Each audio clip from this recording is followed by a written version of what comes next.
ॐ महामाये जगन्मात कालिके घोरदक्षिणे धर्म अर्थ मोक्षदे देवी नारायणी नमोस्तुते।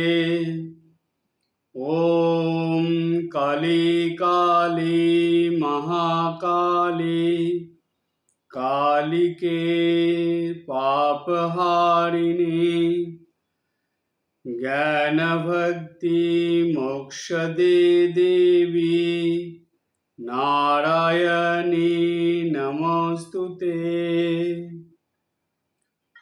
जगज्जननी काली माয়ের চরণে আভূমি লুণ্ঠিত প্রণাম জানাই।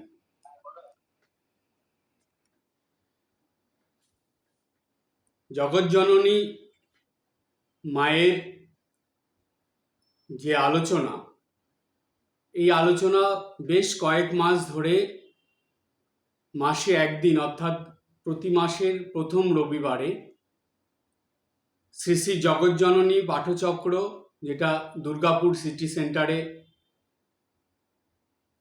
রয়েছে, সেই পাঠচক্রের উদ্যোগে এই জগজ্জননী মায়ের আলোচনার ক্লাস হয়ে থাকে। তো এর আগের মাসেও আলোচনা হয়েছে। এই আলোচনার মধ্যে বিশেষ করে যেটা তুলে ধরা হয় বা যেটাকে সামনে রাখা হয় সেটা হলো এই পশ্চিমবঙ্গের জাগ্রত দেবী মায়েদের কথা।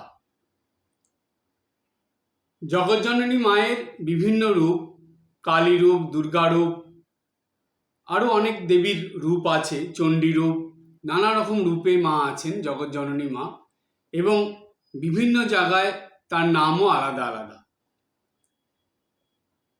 তো এই রকম দেবী যারা বহু প্রাচীন কাল থেকে পূজিত হয়ে আসছেন এবং লোকবিশ্বাসে সেই দেবীর স্থান বা সেই দেবীর মন্দির এবং সেই দেবী এত জাগ্রত হয়ে আছেন যে আজও সেই সব মন্দিরে গেলে যেন মনের মধ্যে বা হৃদয়ে তার অনুভূতি লাভ করা যায়। আজকের আলোচনায় যে দুজন দেবী বা যেই দুইজন জাগ্রত বা জাগ্রতা দেবীর কথা আলোচনা করব, তাদের মধ্যে প্রথম দেবী, তিনি হলেন পশ্চিমবঙ্গ রাজ্যের বাঁকুড়া জেলার সেই দেবীর মন্দির। বাঁকুড়া জেলা সম্বন্ধে একটু আপনাদের বলি। বহু প্রাচীন কাল থেকে টেরাকোটার শিল্পের জন্য, কাজের জন্য এবং শাক্ত ও বৈষ্ণব সাধনার জন্য বাঁকুড়ার খুব নাম আছে, এবং সেই সঙ্গে সঙ্গীত, গান। এটা শুধু যে পশ্চিমবঙ্গে বাঁকুড়ার নাম ছড়িয়ে পড়েছে তা নয়। এই টেরাকোটার কাজ, তারপরে মাটির তৈরি যে মূর্তি বা পুতুল, সেই সঙ্গে সঙ্গীত এবং শাক্ত বৈষ্ণব ধর্মের মিলনস্থল হিসাবে সারা ভারতবর্ষে বাঁকুড়ার একটা আলাদা বা বিশেষ স্থান আছে। আর বর্তমান সময়ে বাঁকুড়া শ্রীমা সারদা দেবীর জন্মস্থান বলে সারা পৃথিবীতেই প্রসিদ্ধ হয়ে উঠেছে। এই বাঁকুড়া জেলায় একটা খুব বিখ্যাত এবং জাগ্রতা দেবী মায়ের মন্দির আছে।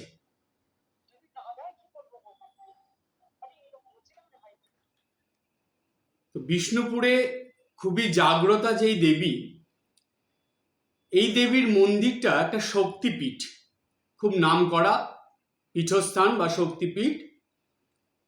সেই দেবী হলেন ছিন্নমস্তা দেবী। ছিন্নমস্তা দেবীর মন্দির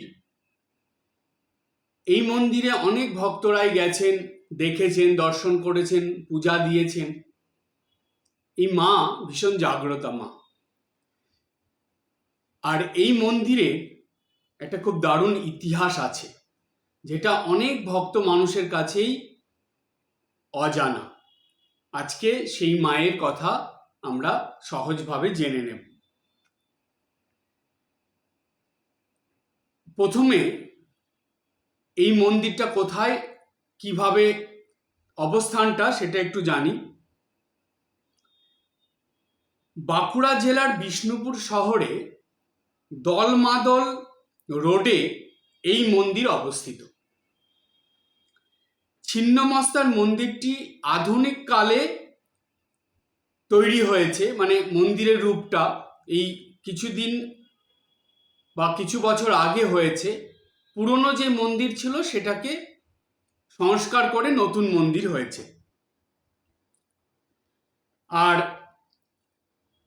যে ছিন্নমস্তা মায়ের সেইখানে যে মূর্তিটা, সেটাও খুব বেশি প্রাচীন নয়। তো এই মন্দিরের যে অবস্থিতি সেটা হলো, দলমাদল নামে একটা কামান আছে বিষ্ণুপুরে, খুব নাম করা। এটা সেই ব্রিটিশদের সময় থেকে। সেই কামানটার কাছাকাছি এই মায়ের মন্দির। বলছে যে যে স্থানে এই কামানটিকে সুরক্ষিতভাবে রাখা হয়েছে তার গা ঘেঁষে প্রায় 2.5 বিঘা জমির উপরে এই দেবালয়টি অর্থাৎ এই মন্দিরটি গড়ে উঠেছে। মন্দিরটা দেখতে খুবই সুন্দর, মনোরম মন্দিরের পরিবেশ। দেবী ছিন্নমস্তার মূর্তিটি একটি অখণ্ড শ্বেত পাথর থেকে তৈরি করা হয়েছে। মানে অখণ্ড শ্বেত পাথর, একটা পুরো পাথরের থেকে কেটে মায়ের মূর্তিটা হয়েছে। তারপরে এখানে বলা হলো যে রাজস্থান প্রদেশের জয়পুর থেকে দেবী মূর্তি তৈরি করিয়ে এনেছিলেন মেদিনীপুর শহরের বড় বাজারের কৃষ্ণচন্দ্র গুই। কৃষ্ণচন্দ্র গুই নামে একজন ধনী মানুষ, তিনি এই দেবী মূর্তি তৈরি করে আনিয়েছিলেন। তিনি একজন ব্যবসায়ী ছিলেন, আর ব্যবসার কাজে তিনি প্রায় সময়ই সারা ভারতবর্ষের বিভিন্ন জায়গায় যেতেন। এবং তার আরেকটা নেশা ছিল তীর্থ ভ্রমণের। তিনি তীর্থ ভ্রমণও করতেন, কাজের জন্য যেতেন এবং তীর্থ ভ্রমণও করতেন। এবার যেই কথাটা আপনাদেরকে জানাবো, সেই কথাটা শুনলে আপনারা অবাক হয়ে যাবেন। এই আলোচনা আজকে যে এনেছি বা এখানে এই প্রসঙ্গটা যে বলছি আপনাদের, তার পিছনে কারণ কি সেটাও আপনারা বুঝবেন। কেন এই ছিন্নমস্তা দেবীর কথা আলোচনা আমি শুরু করেছি। এই যে কৃষ্ণচন্দ্র গুই, তিনি কলকাতায় গিয়েছিলেন। সেই সময় বেলুড় মঠে বাবুরাম মহারাজ, আরো অনেক মহারাজরাই ছিলেন। ম্যানেজার হিসাবে বাবুরাম মহারাজ অর্থাৎ স্বামী প্রেমানন্দজি ছিলেন। তো যেহেতু কৃষ্ণচন্দ্র গুই খুব ভক্তিমান পুরুষ ছিলেন, তিনি তীর্থ ভ্রমণ করতেন, বিভিন্ন দেবস্থানগুলোতে ঘুরে বেড়াতেন। তিনি বেলুড় মঠে গিয়েছিলেন, গিয়ে বাবুরাম মহারাজের সঙ্গে দেখা করেছিলেন। কেন দেখা করেছিলেন তার কারণ, এই কৃষ্ণচন্দ্রের মনে এই দেবীর যে পূজা বা দেবীর স্থাপনার কথা মনে এসেছে তার, কিন্তু সে সিদ্ধান্ত নিতে পারছিল না সে এই কাজটা করবে কিনা। তো তখন কৃষ্ণচন্দ্র আসলো বেলুড় মঠে। এসে তিনি বাবুরাম মহারাজের সঙ্গে সাক্ষাৎ করলেন, দেখা করলেন। করে তিনি তার মনের ইচ্ছা বাবুরাম মহারাজকে জানালেন। জানিয়ে তিনি জিজ্ঞেস করলেন তিনি কি করবেন। তখন বাবুরাম মহারাজ তাকে মায়ের কথা বললেন, অর্থাৎ মাতৃ প্রসঙ্গে আলোচনা করে বললেন আপনি অবশ্যই করতে পারেন। মায়ের কাজ, মায়ের জন্য কিছু আপনি করছেন, এ তো পরম সৌভাগ্যের কথা। তো তখন কৃষ্ণচন্দ্র বাবুরাম মহারাজের কাছ থেকে আশীর্বাদ প্রার্থনা করলেন, আর বাবুরাম মহারাজ তাকে আশীর্বাদ করলেন এবং তখনই তিনি বেলুড় মঠেই থেকে বেরোনোর আগেই, বেলুড় মঠে থাকার সময়ই মনে মনে সিদ্ধান্ত নিয়ে নিলেন যে তিনি মন্দির স্থাপন করবেন, অর্থাৎ মায়ের মন্দির সেইখানে গড়ে তুলবেন এবং সেখানে মূর্তিও করবেন।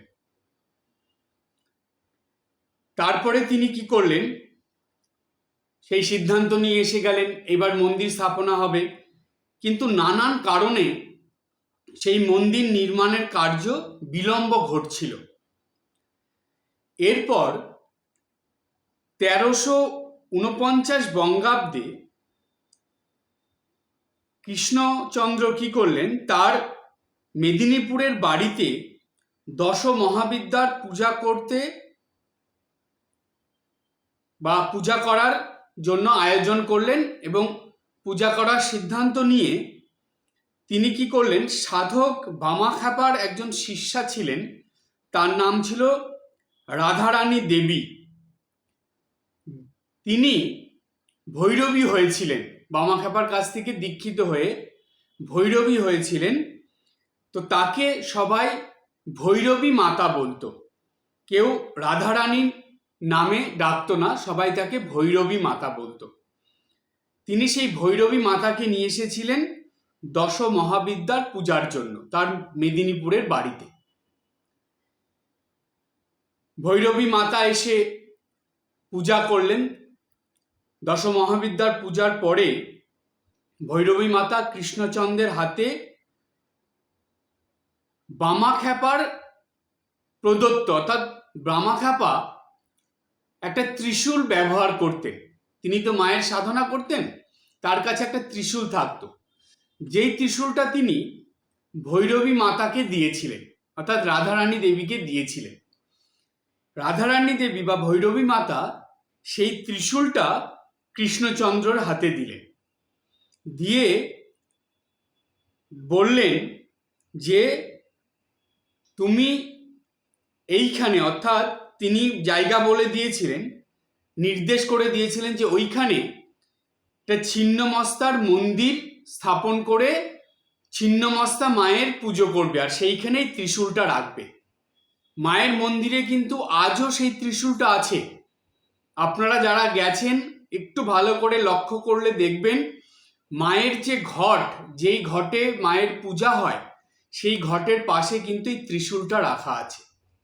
সেই ত্রিশূলটা কিন্তু সাধারণ কোনো ত্রিশূল নয়, এটা বামাখ্যাপার প্রদত্ত, ভৈরবী মাতাকে দিয়েছিলেন, সেই ভৈরবী মাতা দিয়েছিলেন কৃষ্ণচন্দ্রকে। সেই কৃষ্ণচন্দ্র সেটা যখন মন্দির স্থাপনা করে মায়ের পূজা আরাধনা শুরু হলো, তখন সেই ত্রিশূলটা সেখানে রাখা হলো। আপনাদের বলি, সবার প্রথমে কিন্তু ঘট স্থাপন করে ত্রিশূল রেখে পূজা শুরু হয়েছিল ছিন্নমস্তা মায়ের, পরে মূর্তি হয়েছে, আর পরে মন্দিরের সংস্কার হয়েছে। তো যাই হোক, এই যে মন্দির শুরু হয়ে গেল, তখন থেকে এইখানে পূজা শুরু হলো। এবার বেশ কয়েক বছর কেটে যাওয়ার পর সেই স্থানে একটা ভালো মন্দির তৈরি হলো। প্রথমে তো একটা ছোট করে মন্দির করে করা হয়েছিল, পরে ভালোভাবে বড় করে মন্দির তৈরি হলো। বলছে বিষ্ণুপুরের ভাটাপুকুর শ্মশান এলাকায় এই মন্দিরটি গড়ে উঠেছিল। এই এলাকাটার নাম আগে ছিল ভাটাপুকুর শ্মশান এলাকা। এখানে একটা শ্মশান ছিল, সেই শ্মশানের এই জায়গাটা ছিল। যেহেতু শক্তিপীঠ হবে বা শক্তি মায়ের আরাধনা হবে, তাই শ্মশান ক্ষেত্র বেছে নেওয়া হয়েছিল। সেখানে গড়ে উঠল মন্দিরটি। কবে? এই মন্দিরটি গড়ে ওঠার পরে এইখানে যে দেবী মূর্তি স্থাপন করে পূজা শুরু হয়েছিল সেটা ছিল 1380 সালের 13ই শ্রাবণ এই দেবী মূর্তির প্রতিষ্ঠা হলো। আবার বলি, 1380 সালের 13ই শ্রাবণ। এটা কিন্তু শ্রাবণ মাস চলছে। এই শ্রাবণ মাসেই সেইখানে ছিন্নমস্তা মায়ের, অর্থাৎ 13ই শ্রাবণ চলে গেছে, সেই 13ই শ্রাবণের দিনে মায়ের দেবীর মূর্তির প্রতিষ্ঠা হয়েছিল। মন্দিরের দেওয়ালে এখনো পর্যন্ত দশমহাবিদ্যার লীলার বিভিন্ন রূপ খোদাই করা আছে। আর এখানকার যে উৎসবগুলো হয় সেইখানে মন্দির প্রতিষ্ঠার উৎসব হয় খুব বড় করে, এবং দীপান্বিতা কালী পূজার সময় এই মন্দিরে বড় করে পূজা হয় এবং বিরাট উৎসব হয়। তাহলে বছরে দুবার বড় উৎসব হয় এই মন্দিরে। আর একটা উল্লেখযোগ্য কথা হলো যে শাক্ত মতে পূজা আরম্ভ হয়েছিল এইখানে, কিন্তু বলা হয় বর্তমান সময়ে নাকি, এটা শোনা কথা বা আমরা বইয়ের থেকে ইনফরমেশন যেটা পাওয়া যায় সেটা হলো শাক্ত মতে পূজা শুরু হলেও যেহেতু বৈষ্ণব প্রধান এলাকা, তাই বর্তমান সময়ে এখানে বৈষ্ণব মতে পূজা চলছে। মানে বৈষ্ণবদের ভাবধারা নিয়ে এই পূজা চলছে। অর্থাৎ বৈষ্ণব ভাবধারায় মানে হয়তো সেখানে মায়ের ভোগ টোগ সব নিরামিষ হয়, পূজা টুজা যেমন হয় সব কিছু হয়, কিন্তু ভোগের ব্যাপারগুলো সেখানে নিরামিষ হয়, হয়তো সেটাই হবে। যাই হোক, যেটা এখানে আমরা ইনফরমেশন পেয়েছি বা বইয়ের থেকে যেই তথ্যগুলো পাওয়া যায় বহু প্রাচীন বই থেকে, সেটাই এখানে আপনাদের সামনে বলা হলো। তো এই যে ছিন্নমস্তা মায়ের মন্দির, এই মায়ের মন্দির কিন্তু খুব জাগ্রতা। এই দেবী, এই ছিন্নমস্তা মা যেটা শক্তিপীঠ, এই মা কিন্তু খুব জাগ্রতা। তাই মায়ের কাছে এই বিশেষ সময় শ্রাবণ মাসে এবং কালী পূজার সময় গিয়ে পূজা দিলে, প্রার্থনা করলে ভক্তদের মনোবাঞ্ছা খুব তাড়াতাড়ি পূর্ণ হয়। আর দেখুন, এই দেবী মন্দির গড়ে ওঠা, মায়ের স্থাপনার পিছনে কালী সাধক, যিনি পরম সাধক অবতার পুরুষ শ্রী রামকৃষ্ণদেব, তার প্রিয় পার্ষদ, প্রিয় সন্তান স্বামী প্রেমানন্দজি মহারাজ বা বাবুরাম মহারাজের কতটা অবদান ছিল দেখুন। সুতরাং রামকৃষ্ণ ভক্ত মণ্ডলীর কাছে এই মন্দিরটা কিন্তু একটা অন্য বিশেষত্ব রাখে। তাই আপনাদের সবার কাছে এটা বলবো যে আপনারা যদি সম্ভব হয় এই শ্রাবণ মাসে গিয়ে বাঁকুড়ায় ছিন্নমস্তা মায়ের মন্দিরে পুজো দিয়ে মাকে প্রণাম করে প্রার্থনা করে আসবেন। মায়ের কৃপা আশীর্বাদ অবশ্যই আপনারা পাবেন। এবার যে জাগ্রতা দেবীর কথা বলবো, সেই দেবী পশ্চিমবঙ্গ রাজ্যের হুগলি জেলার বাঁশবেড়িয়ার তার মন্দির, এবং সেই দেবীর নাম হলো হংসেশ্বরী দেবী। এই হংসেশ্বরী দেবী খুবই জাগ্রতা দেবী।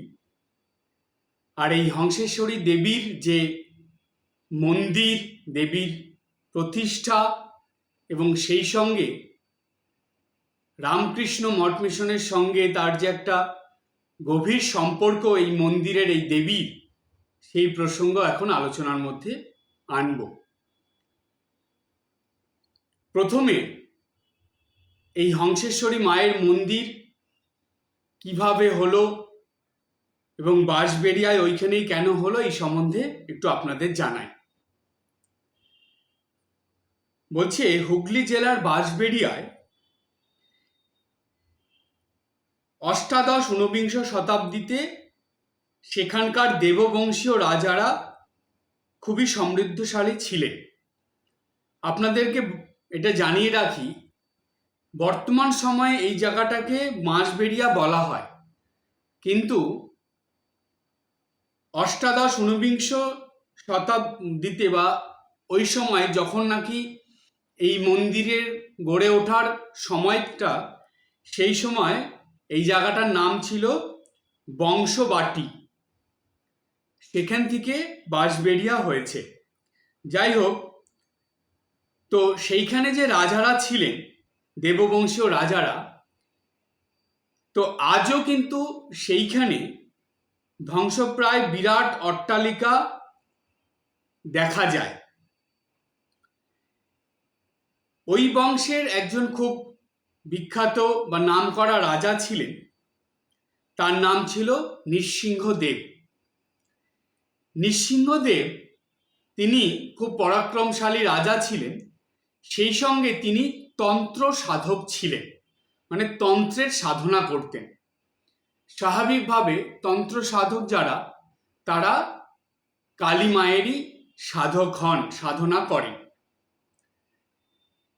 নৃসিংহদেবের একবার খুব ইচ্ছে হলো কাশীতে গিয়ে অন্নপূর্ণা দর্শনের। তিনি কাশীতে গেলেন অন্নপূর্ণা দর্শন করতে। সেখানে গিয়ে অন্নপূর্ণার দর্শন করে তার মনে খুবই আনন্দ হয়েছে, এবং তিনি যেদিন অন্নপূর্ণা দর্শন করেছেন সেই দিন রাত্রে একটা স্বপ্ন দেখলেন।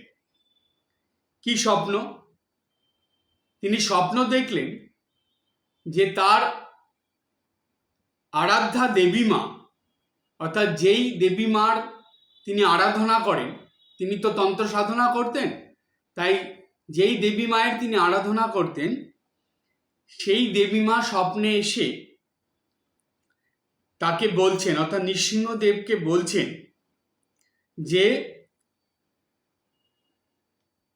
একটা মন্দির গড়ে তুলতে, বাড়ি ফিরে গিয়ে দেবীর একটা মন্দির গড়ে তুলতে, এবং সেই মন্দিরে কোন দেবীকে তিনি রাখবেন, প্রতিষ্ঠা করবেন, সেটাও সেই স্বপ্নে তিনি দেখলেন, সেই দেবী মূর্তি দেখলেন, এবং সেই দেবীর কি নাম সেটাও তিনি স্বপ্নে পেলেন। ভাবুন একবার, কাশীতে গিয়ে তিনি আরাধ্যা দেবীর স্বপ্ন দেখছেন, স্বপ্নে সেই দেবী বলছেন যে তাকে ফিরে গিয়ে একটা মন্দির প্রতিষ্ঠা করতে, দেবী মন্দির, যেই মন্দিরে কোন দেবকে স্থাপন করবেন, সেই দেবীর কেমন রূপ হবে সেটাও দেখলেন, এবং সেই দেবীর নাম কি হবে সেটাও জেনে নিলেন। যথারীতি তিনি স্বপ্নাদিষ্ট হয়ে ফিরে আসলেন। ফিরে এসে তিনি 1799 খ্রিস্টাব্দে এই দেবীর মন্দিরের ভিত্তি স্থাপনের কাজ শুরু করলেন। মন্দির হবে, তার ভিত্তি স্থাপনের কাজ শুরু হলো, এবং তিনি এটাও বললেন যে এই যে মন্দির হবে এবং এই যে দেবী মন্দিরের ভিতর থাকবেন, সেই দেবীর নাম হলো হংসেশ্বরী, এবং এই মন্দিরের নাম হবে হংসেশ্বরী মায়ের মন্দির। আর তিনি এটাও বলে দিলেন যে এই মন্দিরটি 5 তলা বিশিষ্ট হবে, আর দেবীর নাম কেন হংসেশ্বরী হবে সেটাও তিনি জানিয়েছিলেন। কি অদ্ভুত দেখুন, কেন 5 তলা বিশিষ্ট মন্দির হবে তারও কারণ তিনি বলেছিলেন, এবং কেন মায়ের নাম হংসেশ্বরী হবে সেটাও তিনি বলেছিলেন, এবং মায়ের মূর্তিটা কেমন হবে সেটাও তিনি জানিয়েছিলেন। যখন মন্দিরের ভিত্তি স্থাপনের কাজ শুরু হলো, সেই কাজ হতে হতে মন্দিরটা যখন দ্বিতল পর্যন্ত হয়েছে, 5 তলা হবে তো, দ্বিতল পর্যন্ত হওয়ার পরে হঠাৎ করে এই রাজা নৃসিংহদেব তার শরীর চলে গেল, অর্থাৎ তার দেহ ত্যাগ করলেন তিনি, মানে তিনি মারা গেলেন। এরপরে সেই কাজটা বন্ধ হলো, কিন্তু সেই রাজা নৃসিংহদেবের দ্বিতীয় পত্নী ছিলেন রানী শঙ্করী। তিনি তার স্বামীর কাজ আবার শুরু করালেন, সেটা সম্পূর্ণ করাবেন বলে। তাই তিনি তো তার স্বামীর কাছ থেকে সবকিছু শুনেছিলেন, ঠিক তার স্বামী যেমন যেমন বলেছিল সেইভাবে তিনি মন্দিরটা গড়ে তুললেন। 5 তলা বিশিষ্ট মন্দির হলো এবং মন্দিরে 13টা চূড়া হলো। আর মন্দিরের চূড়াগুলো কেমন?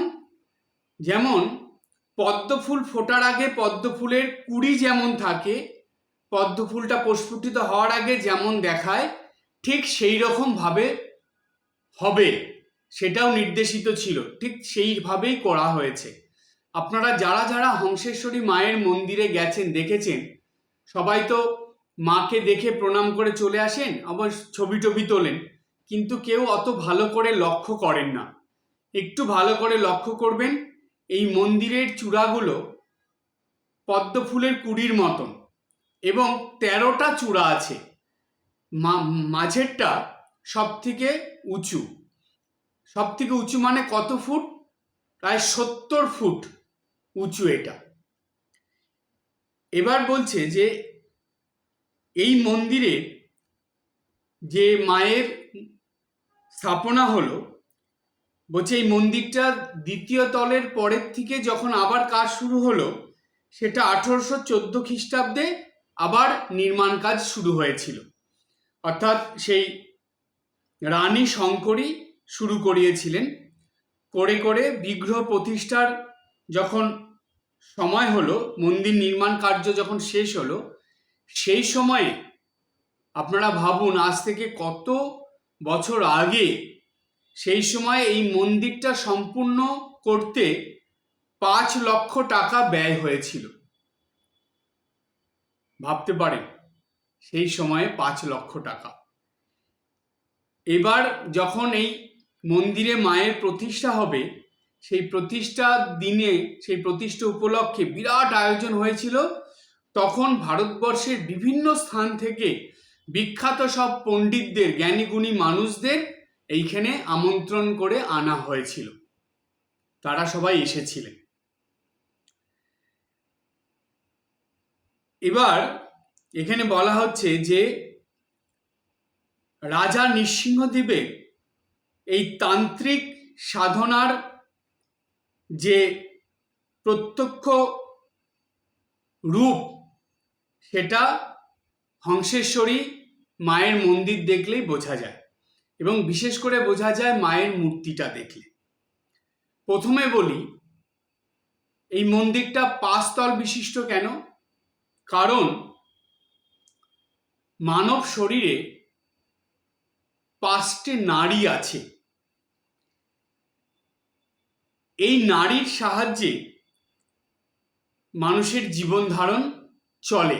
অর্থাৎ কুলকুণ্ডলিনী জাগ্রত হলে এই নাড়িগুলোর এমনভাবে জেগে ওঠে যে মানুষকে তার সাধনায় সিদ্ধি লাভ করিয়ে দেয়। সেই 5টা নাড়ি কি কি? ইরা, পিঙ্গলা, সুষুম্না। 3টে হলো, 4 নম্বর বজ্রাস এবং 5 নম্বর হলো চিত্রিণী।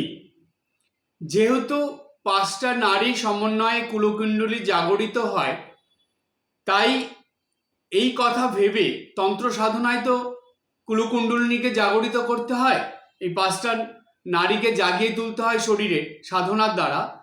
তাই সেই প্রতীক হিসাবে এই হংসেশ্বরী মায়ের মন্দির 5 তল বিশিষ্ট করা হল। আর মায়ের মূর্তিটা কেমন? বলছে যে মন্দিরের গর্ভগৃহে পাথরের সুদৃশ্য পদ্মবেদী, অর্থাৎ পঞ্চমুণ্ডের আসনে এটা বেদী, তার উপরে কুলকুণ্ডলিনী শক্তিরূপে দেবী হংসেশ্বরী আসীনা। এবার হংসেশ্বরী নামটা কেন দেবী, সেই প্রসঙ্গে আসি। হংসেশ্বরী, হংসযুক্ত ঈশ্বরী, একসঙ্গে হংসেশ্বরী। হংস কথার অর্থ কি? হংস মানে হলো পরমাত্মা। পরমাত্মা তিনি ঈশ্বরী হয়ে এই জগৎ সংসারে লীলা করছেন। সুতরাং পরমাত্মা তো নিরাকার, কিন্তু তিনি সাকার রূপ নিলেন, ঈশ্বরী হলেন, দেবী রূপ নিলেন। তাই দেখুন কি অদ্ভুত বা কি আশ্চর্য নাম, পরমাত্মা অর্থাৎ নিরাকার ব্রহ্ম এবং ঈশ্বরী অর্থাৎ সাকার ব্রহ্ম দুটো মিলিত হয়ে হলো হংসেশ্বরী। তাই হংসেশ্বরী মায়ের মূর্তিটা নিরাকার এবং সাকার ব্রহ্মের মিলিত রূপ, তিনি দেবী মূর্তি, তাই ঈশ্বরী। এই কারণে এই মায়ের নাম হলো হংসেশ্বরী। এবার এই মা হলেন চতুর্ভুজা।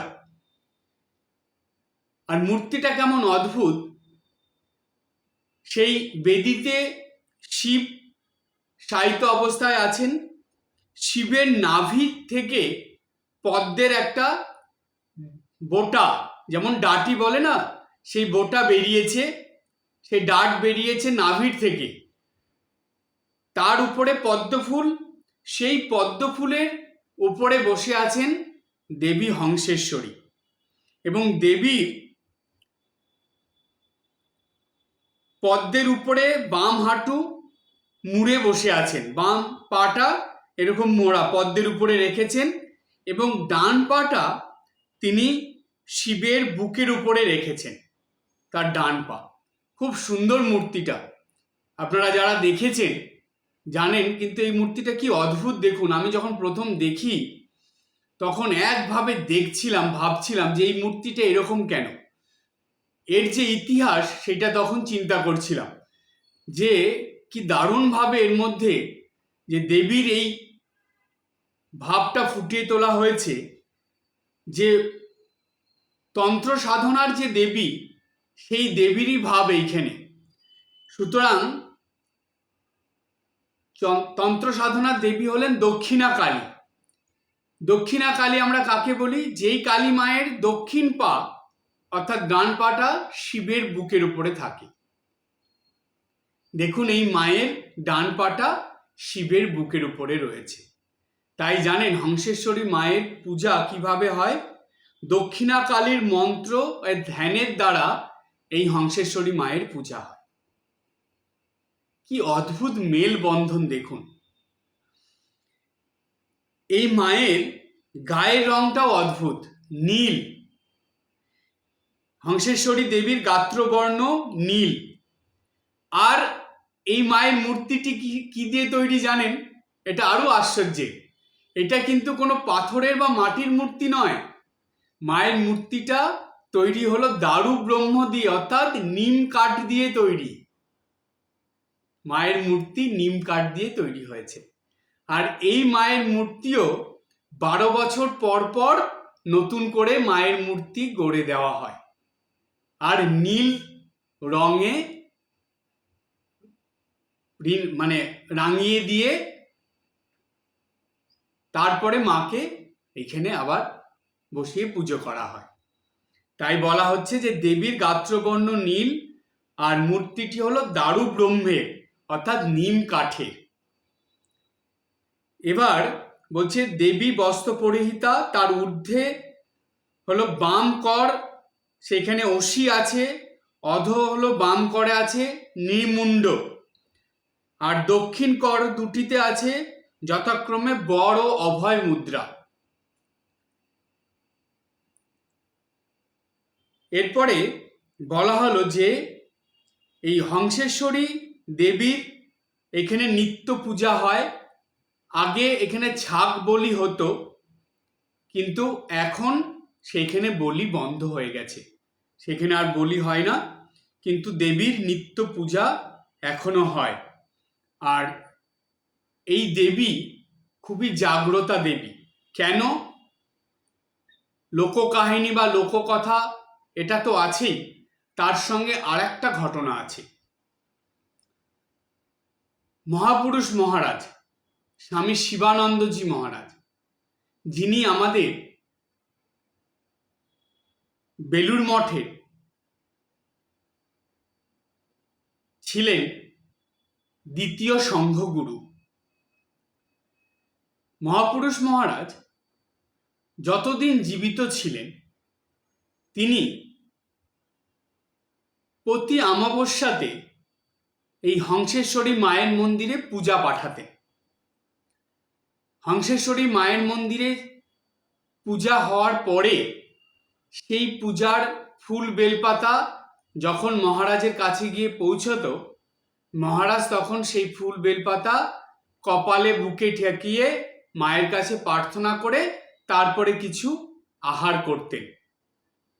যতক্ষণ না মায়ের পুজোর সেই ফুল বেলপাতা আসে ততক্ষণ মহারাজ কিছু খেতেনও না, ঘুমাতেনও না। তিনি মহাপুরুষ মহারাজের ঘরে হংসেশ্বরী মায়ের একটা ছবি আছে। যারা যারা বেলুড় মঠে গেছেন দেখেছেন, আমরা তো দেখেছি, হংসেশ্বরী মায়ের ছবিটা মহাপুরুষ মহারাজের ঘরে ছিল। মহাপুরুষ মহারাজ নিত্যদিন সেই হংসেশ্বরী মায়ের ছবিতে প্রণাম করতেন এবং মায়ের চরণে ফুল দিতেন। আর অমাবস্যার দিনে তিনি সেই মায়ের ছবিতে প্রার্থনা করতেন, জাপতেন, সাধনা আরাধনা তো করতেনই, মায়ের ছবির দিকে তাকিয়ে তিনি বসে থাকতেন, হংসেশ্বরী মায়ের ছবির দিকে তাকিয়ে। এদিকে অমাবস্যার রাতে মায়ের পূজা হতো।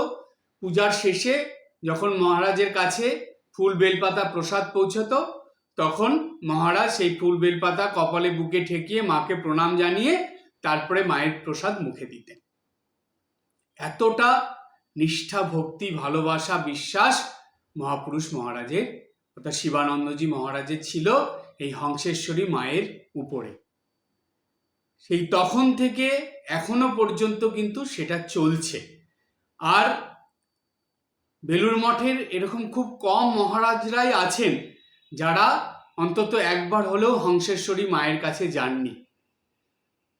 প্রায় সব মহারাজরাই যান বিভিন্ন তিথিতে বা বিশেষ করে শনি মঙ্গলবারে, কেননা হংসেশ্বরী মায়ের ওইখানে শনি মঙ্গলবারেই বেশি ভক্তরা যায়, মায়ের সেখানে পূজা হয় আর অমাবস্যার দিনে বিশেষ পূজা হয়। তো সেইখানে অনেক মহারাজরাই গেছেন, এমনকি রামকৃষ্ণ মঠ মিশনের অনেক ভক্তরা যারা যারা জানেন তারা সবাই অন্তত একবার হলো গিয়েও মাকে প্রণাম করে এসেছেন। তাই এত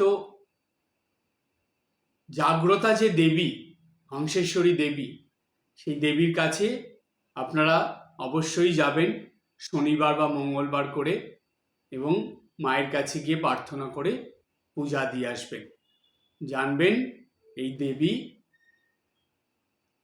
একটা অদ্ভুত তার রূপ এবং অদ্ভুত মায়ের লীলা, এবং নামটাও খুব বিচিত্র নাম। কিন্তু এই নামের যে গুরুত্ব মাহাত্ম্য সেটাও আমরা জানলাম, আর কেন এইরকম মূর্তি করেছিলেন নৃসিংহদেব সেটাও আমরা বুঝলাম। তিনি তন্ত্রের সঙ্গে শাক্ত বৈষ্ণব সব কিছুর মিল ঘটিয়েছিলেন। কি উচ্চ চিন্তা ভাবনা দেখুন। আর এটা সেই মায়ের নির্দেশেই এই মন্দির হয়েছিল এবং এই মূর্তি হয়েছিল, এই নাম হয়েছিল। সুতরাং মা যখন নিজের থেকে ইচ্ছা প্রকাশ করে বলে তার সন্তানকে অর্থাৎ নৃসিংহদেবকে দিয়ে এই কার্য করিয়ে নিয়েছেন, সুতরাং মা তো সেইখানে অবস্থান করবেনই করবেন, এই বিষয়ে কোনো সন্দেহ নেই। মা এখনো আছেন এবং রামকৃষ্ণ ভক্তমণ্ডলীর কাছে এইখানে অবিশ্বাসের কোনো প্রশ্নই ওঠে না, যেখানে স্বয়ং মহাপুরুষ মহারাজ তিনি প্রতি অমাবস্যায় পূজা পাঠাতেন এবং মায়ের কাছে এত প্রার্থনা স্তব স্তুতি করতেন এবং মায়ের প্রতি তার এত বিশ্বাস, ভক্তি, ভালোবাসা ছিল।